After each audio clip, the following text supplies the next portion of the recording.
Hello, c'est Gonzague. Alors, il est quasiment... Non, il est 5h36 du matin, donc je ne suis plus très frais. Ah bah d'ailleurs, c'est marqué en haut de l'iPad.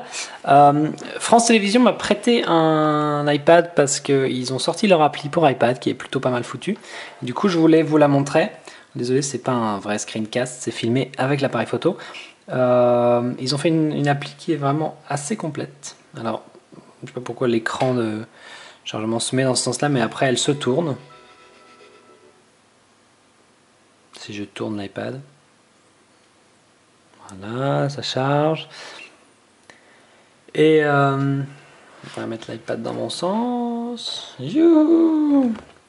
Et vous avez une appli qui regroupe l'essentiel des chaînes et des programmes de France Télévisions, donc France 2, France 3, France 4, France 5, France O. Je crois pas qu'il y ait quoi que ce soit d'autre. On peut très facilement filtrer par chaîne. Pouf, je veux voir que France 3, je veux voir que France 5, etc. etc. Donc ça c'est hyper efficace. Et puis vous avez accès à une liste quand même de choses qui remontent... Là on remonte quoi, au 1er mai, du 30 avril, donc il y a un petit paquet de vidéos.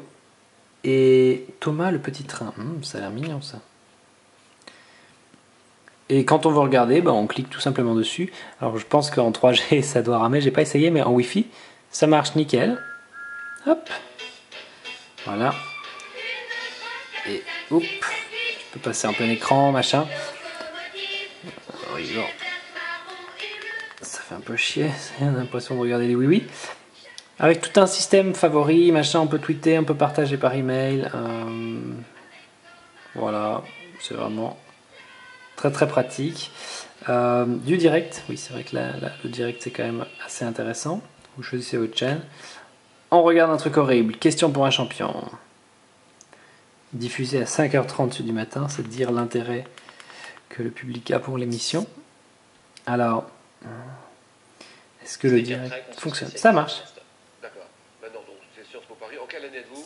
En deuxième année. Deuxième année, d'accord. Quentin, 40 secondes. Pour Sciences Po Paris, New York, top quel espace vert d'une superficie de 340 hectares. Quel fleuve long de 500 km longe le Bronx? C'est Manhattan. Le Hudson. Quel musée d'art contemporain en la forme d'un le MoMA. Ah non, c'est pas le MoMA. Bref, Guggenheim. Et donc le direct, etc. Il y a le guide télé aussi, comme ça vous pouvez savoir que regarder. Et tout ça sans antenne télé, donc c'est plutôt pas mal foutu. Alors, notre cher État qui s'amuse à tout taxer va sûrement se pencher sur la question, puisque pour eux il n'est pas question que vous puissiez regarder la télé sans payer encore des sous au gouvernement. Mais l'appli est quand même pas mal foutue. On peut faire la réputation qu'on veut à France Télévisions. C'est quand même assez moderne d'avoir une appli comme ça aujourd'hui, avec les fonctions essentielles qui permettent de regarder la télé. Même si moi-même je suis pas trop télé, le fait de pouvoir y accéder comme ça, et je n'ai pas vu de publicité, alors c'est peut-être un manque pour le moment, mais peut-être que ça viendra après. C'est assez agréable. J'ai pas regardé ce que fait la concurrence, même si d'ailleurs je dois avouer avoir une petite application TF1 vendeur de temps de cerveau disponible ici. Voilà. Ils ont fait une appli aussi quand même assez simple. Et je crois que ça, l'application de France Télé ne le fait pas encore, la partie commenter et partager. Ça devrait pas tarder à venir. Et pour le direct, ça fonctionne pareil, très simplement. Voilà. Des gens qui cherchent de l'argent sur des plages. Génial. Donc c'était la petite appli France Télévisions. Elle se télécharge sur l'App Store, tout simplement. Sur App Store.